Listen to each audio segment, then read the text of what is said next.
cosillas que tengáis.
Agus ha venido con la moto de fotógrafo.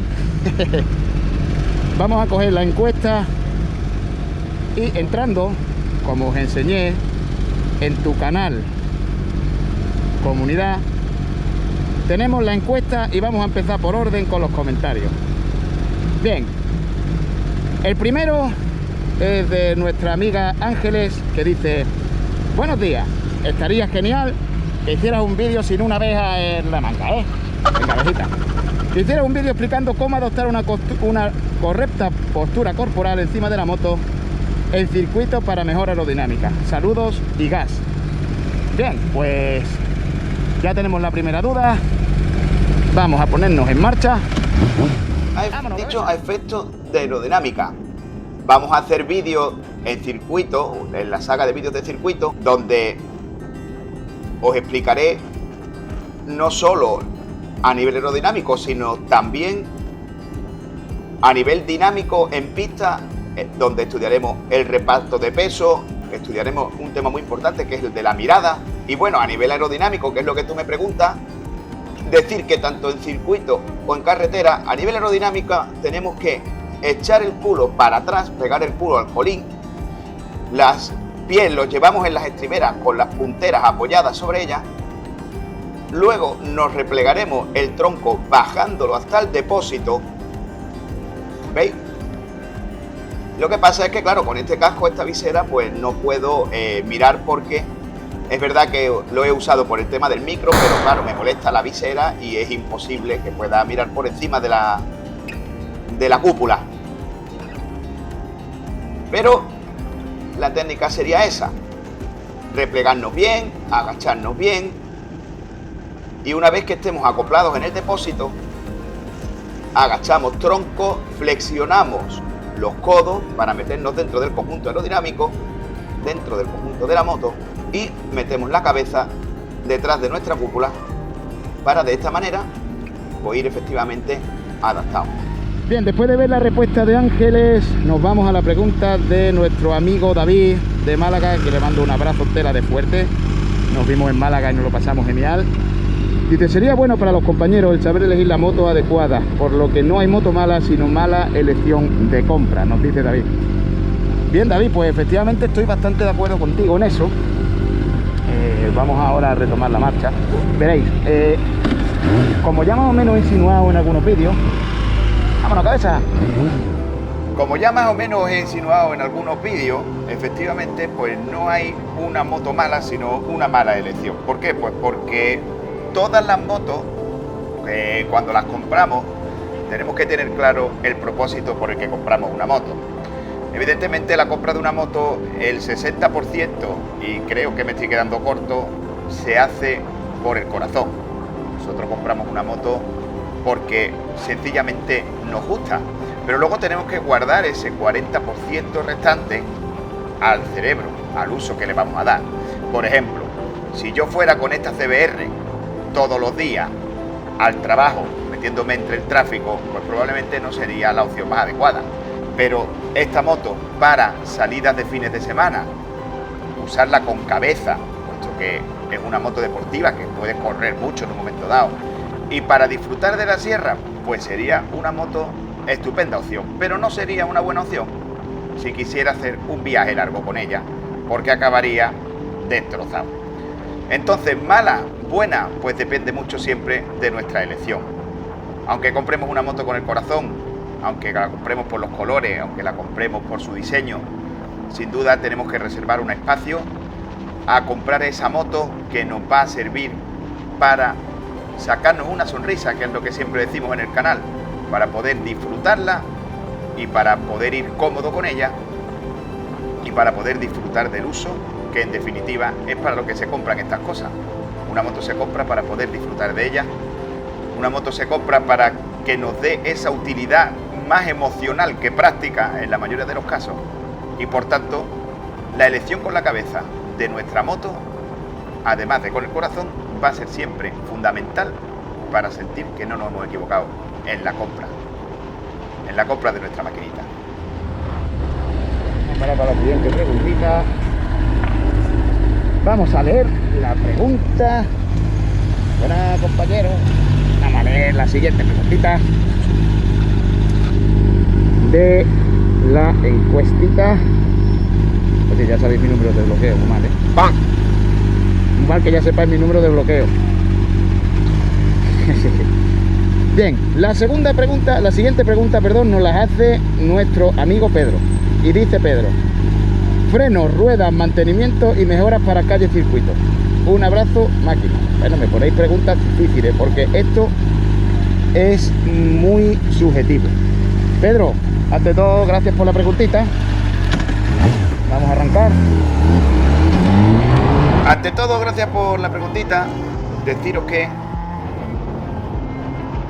esto es como todo. El tema de los neumáticos y ajustes a nivel ergonómico y a nivel funcional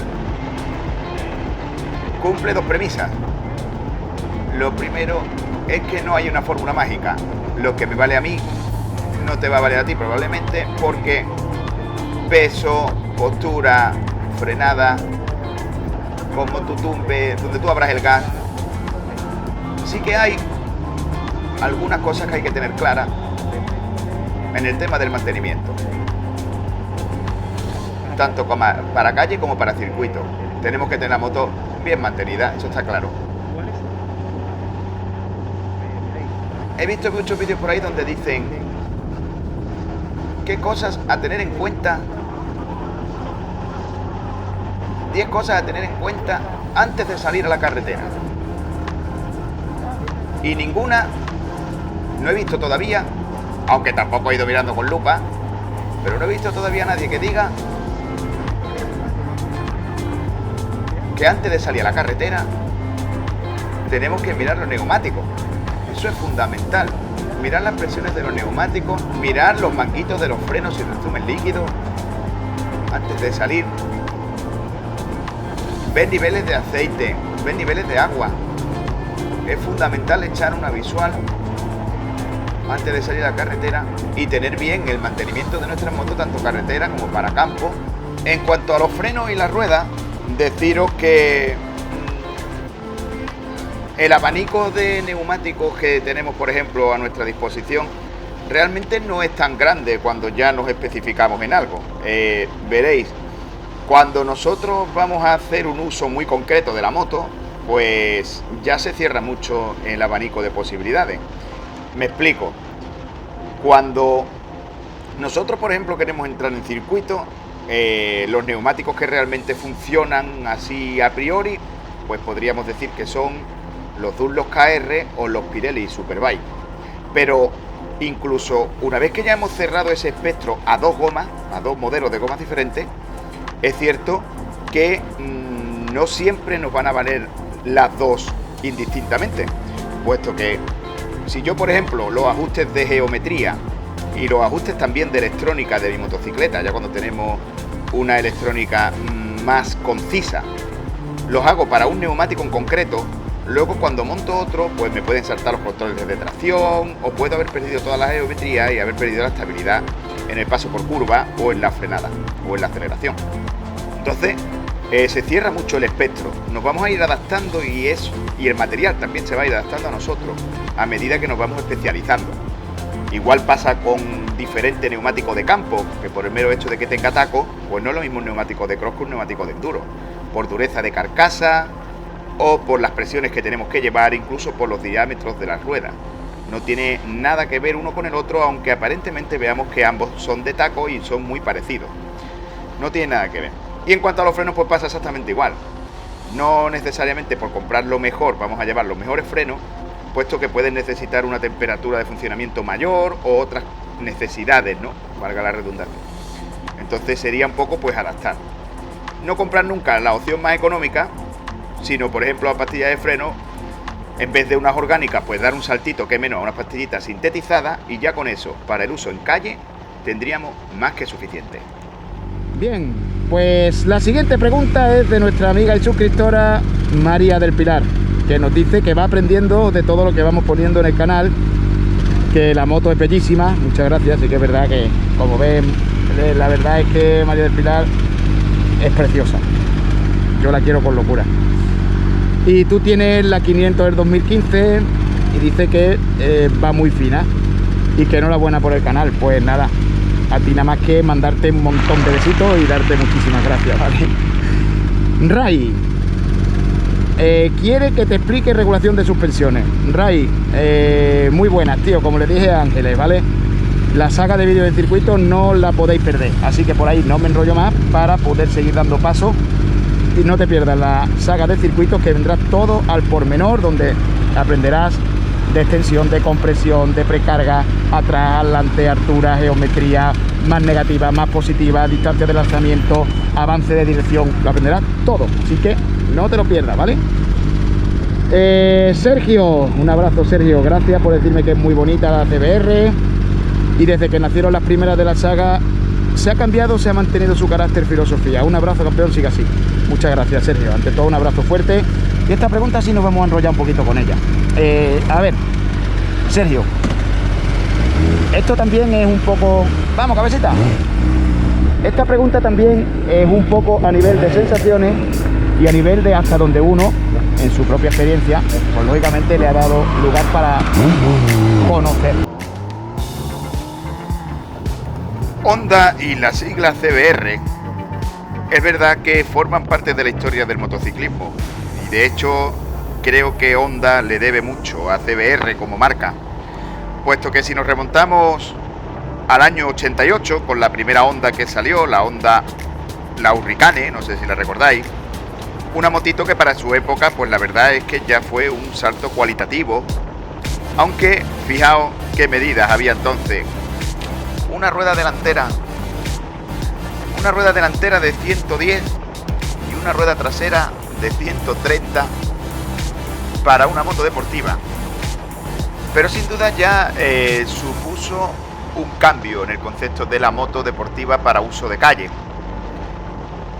Si nos remontamos ya al año 92, cuando sale la primera Honda CBR, que sería la primera de las actuales, digamos, esa moto, la verdad es que ¿quién de vosotros no la recuerda de chico, verdad? O de más joven. ¿Quién de vosotros no la recuerda viniendo de Jerez con una bandera de España? Desde el año 92 que saliera esa moto hasta cerca del año 2000, la moto no ha cambiado en concepto. De hecho, se ha usado el mismo motor, solo que ya en el 2000 y algo pues se le metió la inyección, pero era exactamente el mismo motor desde el año 1992, un motor de 100 caballos y un motor muy fiable, muy fuerte, que hacía las delicias de todo piloto. La usaban en circuito, la usaban en calle. Entonces las siglas de Honda CBR se mantienen fiel a una filosofía que le ha dado muchísimos éxitos. Y por tanto yo creo que hasta este modelo, diría, que nace en el año 2003, la Honda CBR 600 RR, el concepto de la Honda CBR era el mismo siempre. Lo único que llegaron a cambiar fue, si os acordáis, la Honda CBR 600F Sport, que llevaba el asiento en 2 alturas. Pero hasta el año 2003 que nace esta RR, la primera con horquilla convencional. Y hasta creo que el punto álgido de evolución, que fue esta 2007, donde no ha cambiado mucho hasta el día de hoy, simplemente conceptos estéticos, y ahora ya de última parece que le van a meter electrónica nueva, pero viene siendo la misma moto. Y en definitiva, Honda hace con esta y con su sigla RR, efectivamente, una moto realmente deportiva,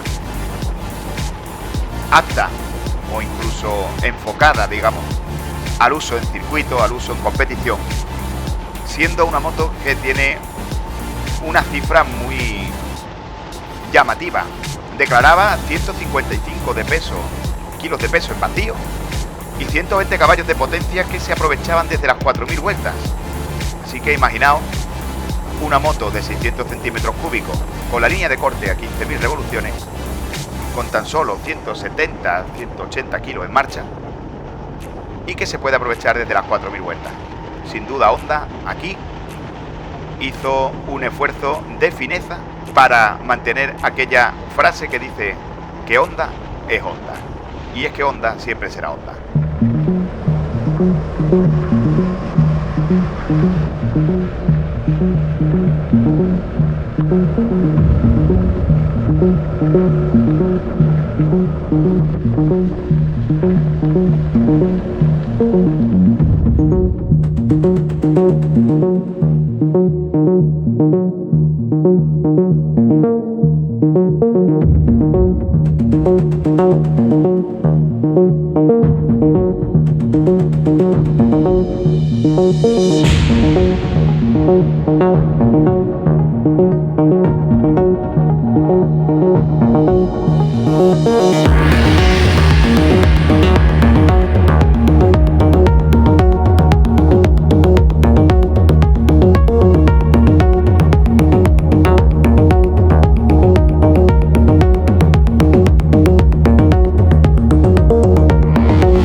Vamos a contestar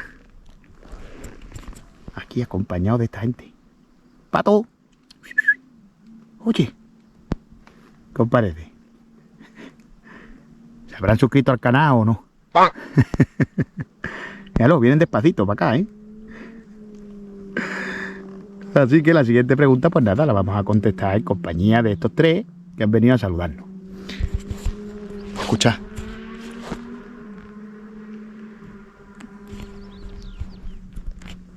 Qué bonito suena.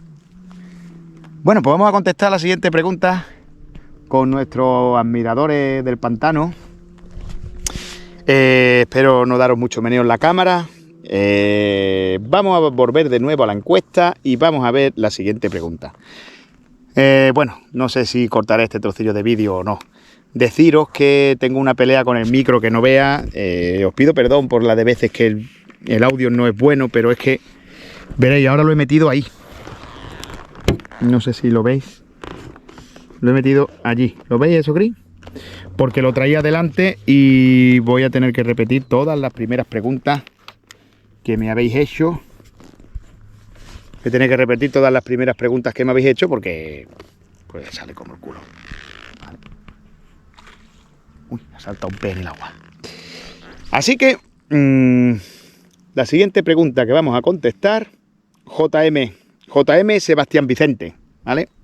Sebastián. Mira, toma la licencia de llamarte Sebastián. Seba, ante todo, muchas gracias por habernos escrito en la encuesta y nos dice Seba lo siguiente. Para un boguero, muchas gracias por toda la información sobre la V300R, ha sido muy útil. Una cosa que me vendría bien es saber cómo regular la ergonomía de la moto. Yo la he bajado con la bieleta y alzas en el manillar. Ahora quiero ajustar bien el ángulo del manillar y manetas, altura del pedal de freno trasero, precarga de la suspensión trasera. Otra cosa es que yo tengo una CRF, entiendo la 250L en Murcia y la Vogue la tiene en Canarias. Le puso el MUS para evitar tantas herramientas y depender de sus nulas habilidades mecánicas. Llevan 2 viajes y 4.500 kilómetros y estoy muy contento. ¿Ves una opción por la Vogue? Quiero decirte que en la Vogue, las Tinsum, si te vas a quedar con las Tinsum, es un neumático que si juegas bien con las suspensiones... Mira esta gente. Están aquí al lado, ¿eh? Míralo. Si las Tinsum juegas bien con las presiones, no vas a tener ningún problema a priori de pinchar, ¿vale? Muchas veces las motos pinchan porque las llevamos con demasiado aire o también pinchan por todo lo contrario, es decir, suelen pinchar más por exceso de presión. No obstante, tampoco hay que llevarla en medio kilo, ¿vale? Si tú llevas una moto en las Tinsum, en tu Vogue, en 1,2 kg más o menos en campo, va a ser muy difícil que pinche, va a ser muy difícil que pegues un mal llantazo, porque es una presión suficiente para esa carcasa, para ir bien por campo. Además lleva buen agarre y bueno, es que son 100 y pico de euros cada mus. Montarlo es un coñazo y creo que no es necesario para la Vogue, puesto que va bastante bien con las Tinsum, con unas cámaras. Si pinchara, yo aprovecharía para poner unas cámaras súper reforzadas, ¿vale? Que eso para pincharlo cuesta la vida y la verdad es que van bastante bien también. En cuanto a la ergonomía, tienes mucha razón.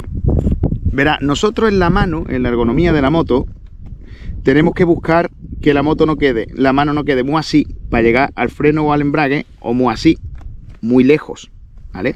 Tenemos que buscar una posición que siga la línea del cuerpo. Pero, como he dicho ya, me estáis haciendo bastantes preguntas que vienen relacionadas con todo lo que va a ser el mundo de la moto en circuito, que son los vídeos que quiero subir de la ZX10.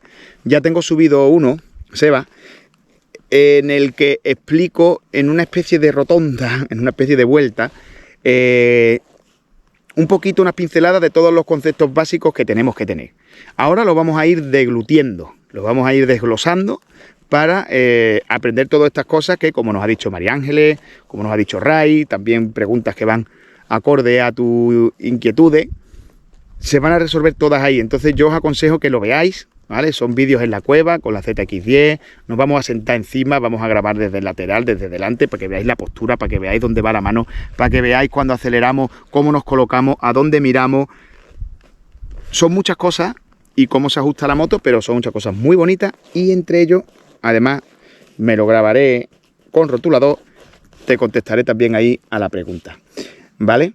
Así que, ¿qué más me dijiste?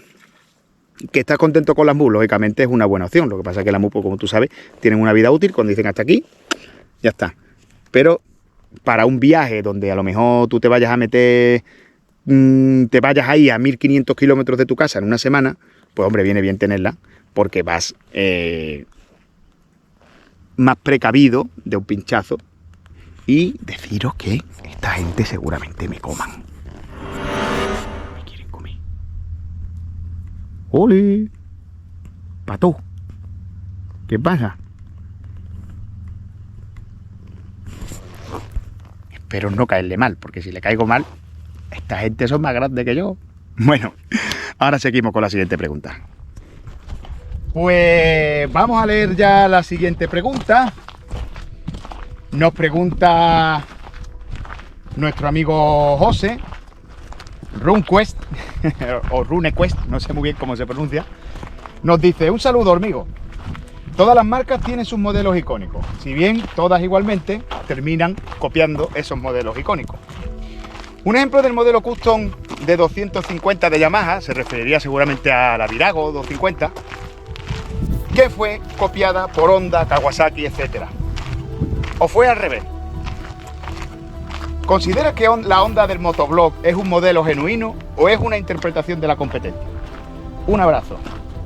Bueno, José, pues ante todo un abrazo, decirte que efectivamente el mercado, lógicamente, pues va por tendencia, y una de las facetas del japonés es el de copiarse. Entonces, si ven que algo se vende, pues lógicamente lo copian todas las marcas, dándole, eso sí es cierto, cada marca el énfasis, el toquecito personal. De todos he sabido que, por ejemplo, siempre se ha dicho, ¿no?, que Honda es Honda, siempre se ha dicho el carácter deportivo y el carácter suave de una Yamaha, o siempre se ha dicho, por ejemplo, el carácter agresivo que ha tenido toda la vida Kawasaki.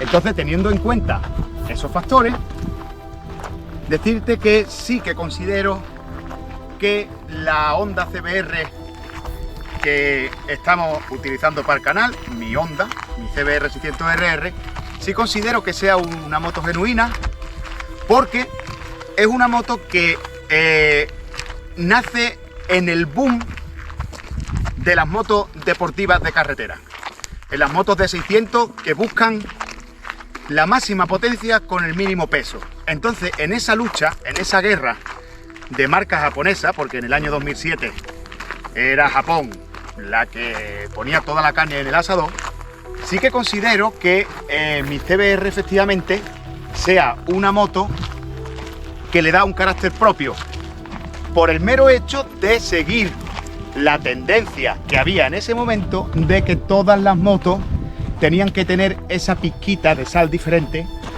para el gusto de cada piloto. Si tú te comprabas una Yamaha R6RR, la R6R, te estabas comprando la moto que solo corría cuando subía de las 12.000 vueltas. Si tú te comprabas una Suzuki GSX, te estabas comprando la moto deportiva que estaba, digamos, más equilibrada, que era más suavita, también más, que te albergaba mejor a los mandos. La Kawasaki, la que pegaba una patada quizás más fuerte desde abajo. La CBR, la que te daba un carácter más lineal y la moto más ligera de todas. En definitiva, haciendo que el que quisiera comprar una deportiva en la época, pues la verdad lo tuviera bastante difícil, porque cada una te daba una pizquita de pimienta diferente a la otra. Entonces creo que sí, que es una moto genuina, y de hecho además creo que está en el punto de inflexión de las motos deportivas, donde a partir de ahí ya fueron en decadencia y lo que fueron es cayendo hasta un mercado que ahora intenta recuperarse, pero que ya no es con respecto de las deportivas como era antes. Y vamos a leer la última pregunta, la de nuestro amigo Antonio Lobo Olivera, amigo desde que éramos pequeños. Antonio, mandarte un abrazo fuerte. Estoy deseando que vengas a verme a la cueva. Y me dice Antonio: ¿cómo utilizar las R de manera correcta y segura en calle y circuito? Diferencia, etcétera. Hostia, pues esta pregunta, Antonio, escueta, pero... Pasa, Hugo, ponte tú delante. Es una pregunta muy escueta, pero es una gran pregunta, y te voy a decir por qué. Porque tenemos que diferenciar muy bien la calle y el circuito. Verá, esa frase que hemos escuchado tantas veces es que la calle no es un circuito. La calle no es un circuito. Efectivamente, señores, la calle no es un circuito, ¿vale? Claro que hay diferencias, muchas diferencias. Y cómo utilizar de manera segura una R, tanto en calle como en circuito. Pues verás, Antonio, utilizar una R en calle de manera segura, yo llevo ahora mismo una R de manera segura,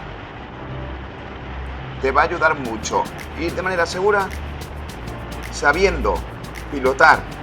¡Vamos! ¡Ya! Una Suzuki Mini Cross, macho. ¡Qué bueno! Te va a ayudar mucho llevar una moto R de manera segura en circuito, el hecho de que sepas pilotarla en circuito y tengas claro que la calle no es un circuito. Si tienes en cuenta esas dos premisas, no vas a tener ningún problema porque tienes habilidades para pilotar una moto, sin embargo no quieres hacerlo. Por ejemplo, imagínate, aquí ahora mismo vamos por carretera revirada, ¿vale? Vamos a pegarnos un poquito a la moto de Agu para que se nos vea en su grabación. Y delante de Agu hay una curva doble. Yo me preparo para cogerla. Voy despacio, pero para que me entendáis, vamos a imaginar que esa curva es de doble radio. De hecho, ahora vamos a hacer una curva de doble radio. ¿Vale, Antonio? Entonces, nos vamos a preparar y vamos a imaginarnos que la curva es de doble radio. Si yo ahora aquí, ¿lo veis? Yo tiro y la moto se viene conmigo. Pero si yo ahora aquí lo que hubiese hecho, si tú sabes pilotar una moto y si tú sabes que una curva es de doble radio, para que la moto no te lleve a ti, sino tú a la moto, vas a evitar tocar el freno delantero. Por dos cosas. ¿Por qué? Cuando la curva se cierra como esa que teníamos ahí detrás, la gente lo que hace es asustarse y darle al freno delantero. Entonces, ¿qué es lo que conseguimos? Cuando yo voy tumbando, ¿qué hace la moto? Se pone más negativa y la moto se levanta. Entonces, si me estaba yendo fuera de la curva, ahora es cuando me voy de verdad fuera de la curva. Y ahora es cuando nos vamos a salir de la carretera. Es cuando tenemos un problema. Entonces, ¿qué hay que decir? Tranquilo, yo sé pilotarla, sé tirar de contramanillar. La moto se vendrá contigo de una manera suave, de una manera elegante. Y no te costará ningún trabajo llevarte la moto a donde tú quieras. Simplemente pilotándola de manera dulce y tirando un poquito de contramanillar. Y verás que es una maravilla. La moto va a ir contigo y no vas a tener ningún problema. Por eso tampoco debemos correr más de lo que debemos correr y saber pilotar una moto y saber que en una carretera no se pilota, sino que se disfruta. Y nada más, me alegra haberte tenido por aquí. Muchas gracias a todos por vuestras preguntas. Bienvenidos al canal, suscribiros si queréis, darle al like y nos vemos en el siguiente capítulo.